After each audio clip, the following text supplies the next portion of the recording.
The November rain had followed us all day, streaking the windows of Baker Street like tears on a pane, when our late afternoon caller brought with her an air of music and mourning so palpable that even Holmes set aside his chemical experiments to take notice. She was a woman in her early 30s, dressed in deep but elegant black, with the unmistakable grace of someone long accustomed to ballrooms and drawing rooms. Yet there was iron beneath the silk, the tight set of her jaw, the way her gloved hands gripped the handle of her umbrella as though it were a weapon. "Mrs. Alicia Wentworth," she introduced herself, voice soft yet steady. "At least, that is my legal name. Society has given me other titles over the past year. The Waltzing Widow is the one that seems to have stuck." Holmes motioned her to the chair near the fire, his grey eyes bright with interest. "Pray sit, Mrs. Wentworth. You have not come to discuss social epithets. You carry with you something very like fear, and something heavier still. Guilt, perhaps. Tell us everything." Before she began, she glanced once toward the window, where the grey of London pooled against the glass. "Mr. Holmes," she said, "I have come to you because my husband is dead, and I am told that if I attend one more ball, I shall very likely join him." That curious statement hung in the air between us like an unresolved chord. Before I continue with this remarkable case, please subscribe to Detective Sherlock if you haven't already. Your support allows us to keep bringing these mysteries to you. Now, let us proceed. "My husband, Colonel Arthur Wentworth," she went on, "died 10 months ago at the Montrose charity ball. He collapsed on the floor in the middle of a waltz in my arms with no warning. The doctor called it a seizure of the heart. No prior illness, no history. These things happen, he said." Her lips twisted, and for the first time I saw a crack in that composed exterior. "Since then, 3 other men, each widowers themselves, each with some connection to me, have died in exactly the same manner. Always at a ball, always during a waltz, always while dancing with me." Holmes leaned forward, fingers steepled. "Names, dates, and circumstances, if you please." She inclined her head. 2 months after Arthur's death, I attended, against my family's advice, the Winter Assembly at Hanover Square. Mr. Charles Ellison, an old friend of my father's and one of my husband's former comrades, asked for the second waltz. He said I should not rot in weeds, and that Arthur would have wanted me to dance. In the 4th minute of the music, he faltered, tightened his grip on my hand, and fell dead at my feet. Her hands clenched in her lap. The next was Sir Henry Blackwood at the Spring Ambassadors' Ball. Then Mr. Julian Harrow 3 weeks ago at a smaller private dance in Kensington. Each time the same, apparently hale men collapsing mid-waltz, their faces contorted, their hearts stopped. The papers have taken to calling it the widow's last waltz. They whisper that I carry death in my arms. "Do you believe that yourself?" Holmes asked quietly. She met his gaze head-on. "No, but I believe someone wishes me and the world to think so. Mr. Holmes, I am invited to a ball at the Langford residence in 5 nights' time. It is whispered that I will finish the pattern there. I fear that if I refuse, whoever orchestrates this horror will find another stage. If I attend, I fear the floor will claim yet another man. I need you to find out who is using my dances as a weapon before the music starts again." Holmes rose, restless energy sparking through his movements. "You were right to come," he said. "I shall need details, your late husband's affairs, these men's histories, the musicians engaged at each ball, the refreshment arrangements, the hosts, the guest lists. Somewhere among those patterns lies the hand that has been conducting this macabre series." He moved to his desk, pulling out pen and paper. Let us begin with Colonel Wentworth, his age, health, and profession in order. In his 46th year, Mrs. Wentworth said, Army until 5 years ago, served in India and South Africa, retired with honor. His health was excellent, or so I believed. He smoked moderately, drank little, took regular exercise.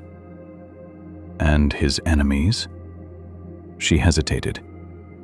He had dismissed the question when I asked once. A soldier always has enemies, he said. Best not to give them space at the breakfast table. But I know of 2 duels fought in his youth, and I know he gave unfavorable testimony at a court-martial that ended one man's career. Holmes's pen did not pause. Name? Major Edmund Carstairs. Holmes nodded slightly. We shall return to him. Now, the others. Were they all widowers, as you said? Yes, she replied. Ellison's wife died 18 months ago of influenza. Sir Henry's wife passed 3 years since, after a long illness. Julian Harrow was widowed last year. Each man had, at one time or another, expressed sympathy for my loss.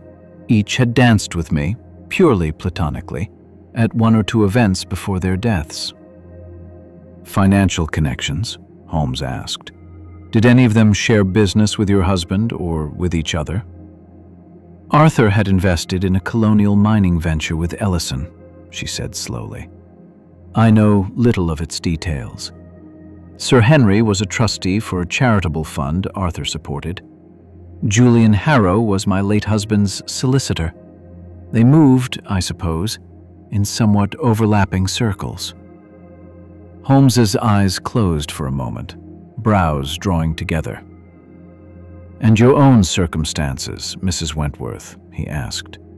You are well provided for? My husband left me comfortably settled, she said.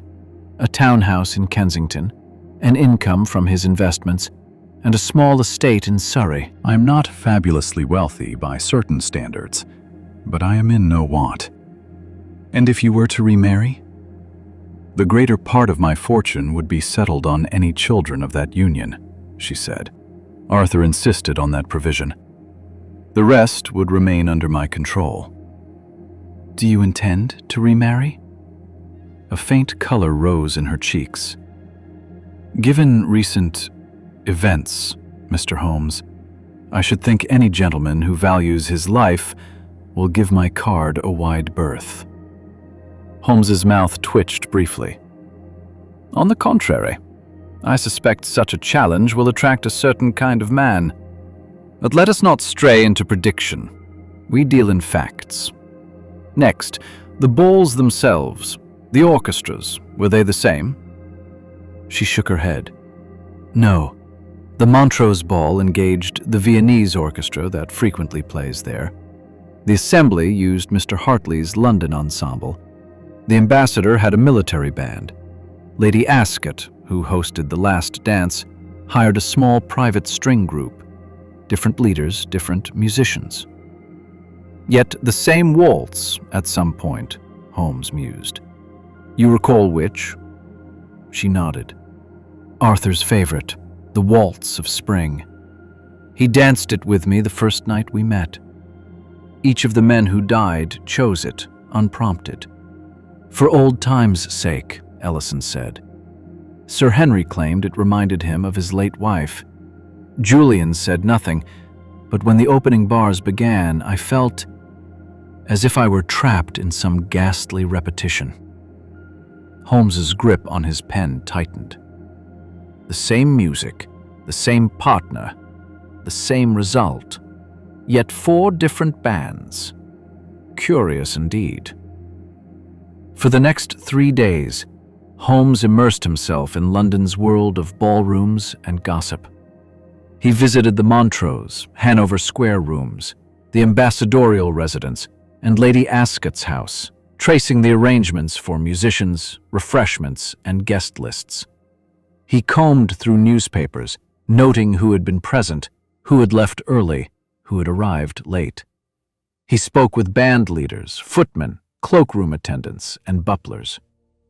Meanwhile, At his insistence, Mrs. Wentworth continued to accept the Langfords' invitation for the upcoming ball, though she restricted her partners and made a show of fragile nerves, hoping to discourage too much attention. Holmes wanted the pattern to hold, up to a point. On the morning of the fourth day, he summoned me to the breakfast table with unusual briskness. "We have, Watson, the outlines of a composition," he said. "Now we must learn its key." He laid out his findings as we ate. The four events shared a surprising number of subtle links.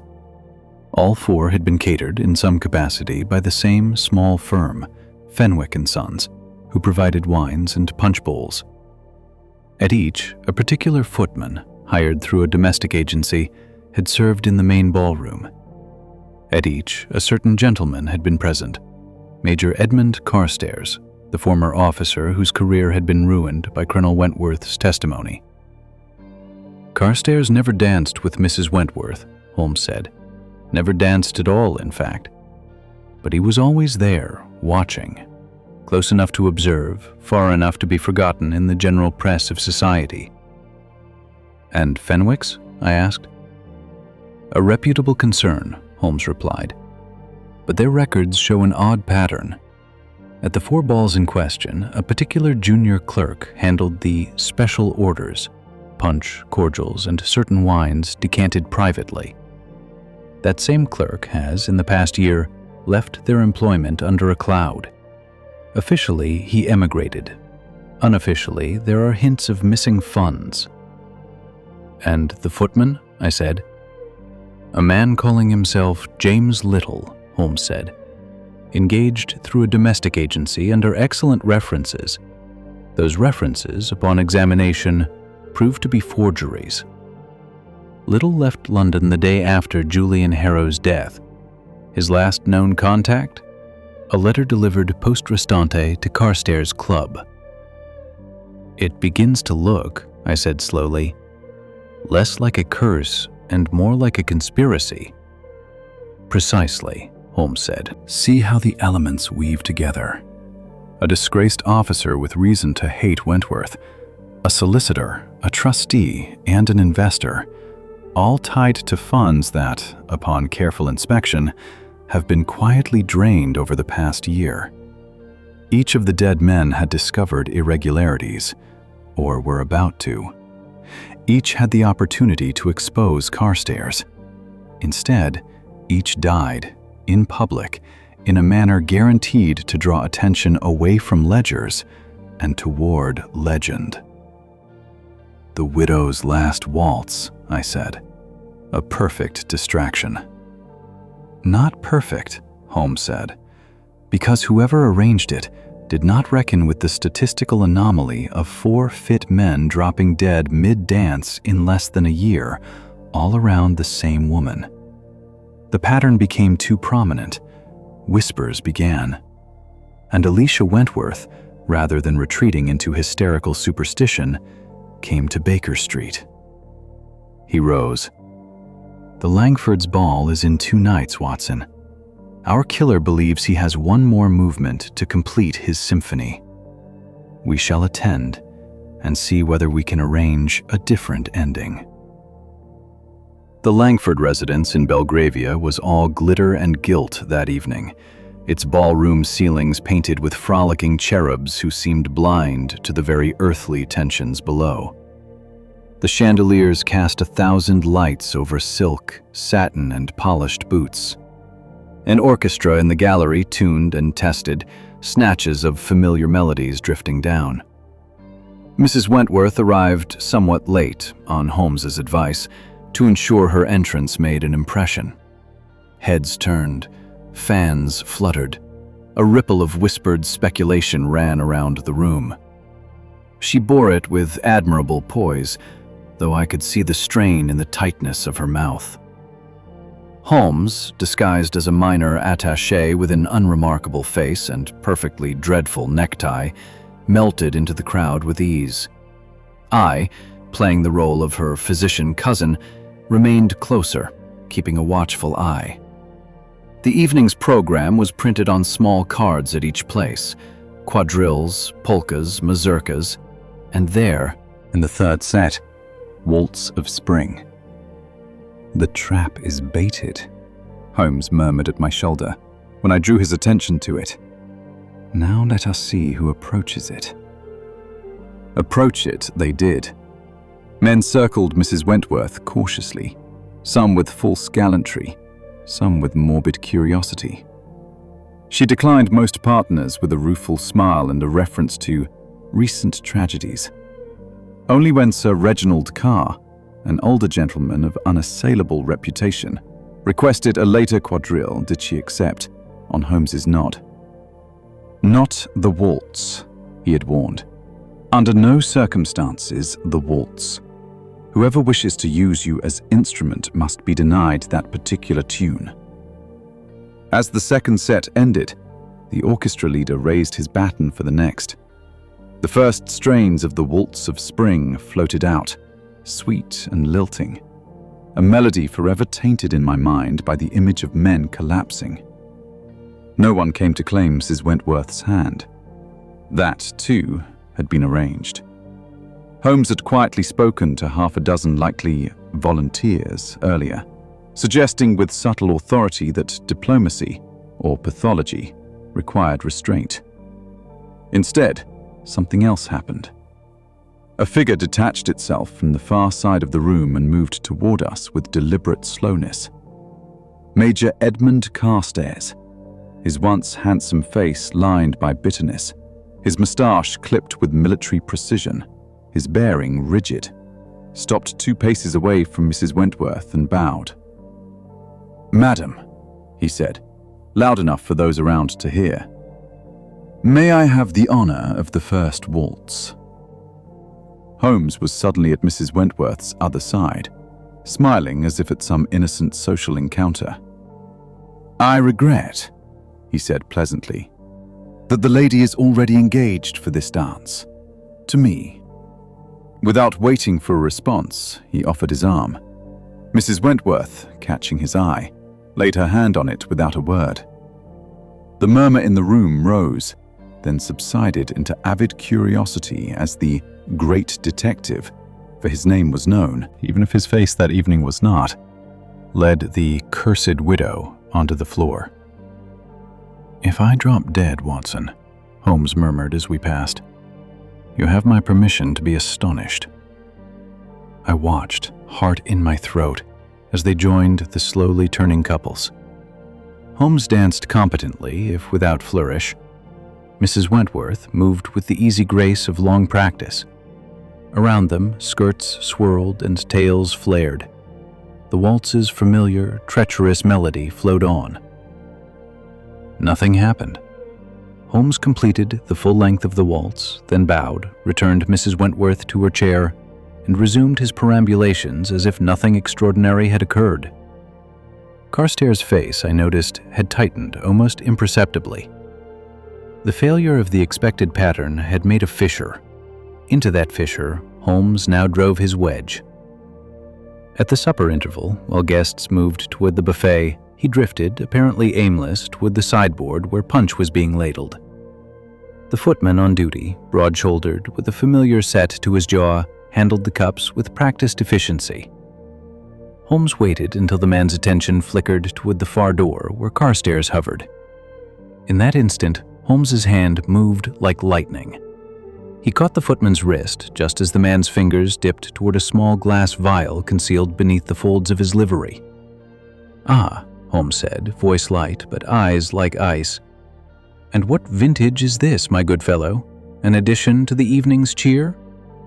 The footman froze, then tried to wrench free. Holmes's grip tightened, his other hand already signaling to me. Together, we and a conveniently near constable, Holmes had arranged for plainclothes officers to attend, wrestled the man into a side room. The vial rolled onto the tiles. Its cork had loosened, a faint, bitter almond scent reached my nostrils. "Cyanide," I said, stomach twisting. "In concentrated form." Holmes nodded. Enough in the right medium to stop a heart within moments. Under questioning, firm, relentless, in a back parlour repurposed as an impromptu interrogation room, the footman broke quickly. He was James Little, the same false servant who had been present at the previous balls. He had been engaged, he admitted, by a man called the Major to ensure that the punch bowl Mrs. Wentworth and her partners drank from contained a special cordial on certain nights. "He said it'd just make him faint," Little protested. "Enough to cause a scene. Said the lady's unlucky reputation would do the rest. I never meant for anyone to die." "But they did," Holmes said coldly. "Because your employer either misjudged the dose or lied to you about its purpose. That is the trouble with using poison, Little. It obeys the laws of chemistry, not of human intention." Carstairs, confronted with Little's testimony in the vial, tried at first to brazen it out. His mask of injured dignity cracked, however, when Holmes laid out the full extent of his scheme. "You lost your career through your own misconduct," Holmes said. "But you blamed Wentworth for testifying truthfully. You followed his rise in London, seething, until you realized there were others around him with something to lose. The solicitor who knew his financial position, the trustee who could question his charitable accounts, the investor who could expose illusions in his mining ventures. Rumor of a vulnerable widow and a series of freak collapses on the dance floor gave you a perfect stage. You engaged Little, the footman, to doctor drinks only for certain men at certain times, seeded with a compound that would act swiftly under stress, like that induced by vigorous dance. You arranged, through a bribed musician, for the second waltz at the Montrose to be Waltz of Spring, ensuring Wentworth would be on the floor, heart pounding, when the poison took. The same pattern followed Ellison, Blackwood, Harrow. Each death looked like a tragic coincidence. The press spun their lurid tale of the widow's last waltz, and no one looked at bank ledgers or court-martial records. Carstairs' face twisted. "He ruined me," he spat. "He sat in that witness box and stripped me of everything. Friends, rank, prospects. I had nothing but the knowledge that he had weaknesses too. Financial, moral. He was no paragon. Why should he dance while I rotted?" "So you made him die dancing," Holmes said. "And you kept killing long after he was in the ground, because revenge, once given its head, is a notoriously poor horse to rein in." In the end, there was no sensational public arrest in the ballroom. Holmes arranged for Carstairs to be summoned quietly to the side room to resolve a minor matter. When he did not return, and whispers began, the Langfords discreetly announced that a guest had suffered a sudden indisposition and that the music would pause out of respect. Carstairs was taken into custody that night. Little offered leniency in exchange for full cooperation, provided detailed corroboration. The chemist who had supplied the compound, unwittingly thinking it was for pest control, testified as well. The case against the Major was ironclad. As for Mrs. Wentworth, her name was cleared publicly when the truth emerged in carefully managed stages. The newspapers, ever fickle, shifted from calling her the waltzing widow to the victim of a murderous plot. Invitations, once rescinded, returned. She accepted few of them. "I find," she told us when she called at Baker Street to offer her thanks, "that the thought of crowded ballrooms and swirling music no longer holds much charm, Mr. Holmes. But I am grateful to dance again in my own rooms, with my friends, without wondering which of them might fall dead at my feet for having the courage to offer me a hand." Holmes regarded her with something almost like warmth. "You were brave, Mrs. Wentworth," he said. "Braver than you credit." Many would have retreated into permanent seclusion after the second coincidence. You chose to seek the truth instead. That courage is what allowed us to separate pattern from superstition. "Do you believe," she asked, "that such a legend will ever truly fade? Or will people always remember me as the woman whose dances killed men?" "People have short memories for facts and long ones for stories," Holmes said. "You cannot change that. But you can choose which story you live by. In your own mind, you may choose to be not the instrument of others' malice, but the woman through whom that malice was brought to light." As we watched her carriage roll away down Baker Street, I turned to Holmes. "You walked straight into the Waltz," I said, "knowing that if your calculations were even slightly off, you might have shared Wentworth's fate." "My calculations," Holmes said dryly, "including my scrupulous avoidance of any punch bowl not under my direct control. Poison that requires ingestion cannot leap from cup to bloodstream of its own accord. Had the method been different, say, a contact agent, I should have adjusted my strategy accordingly."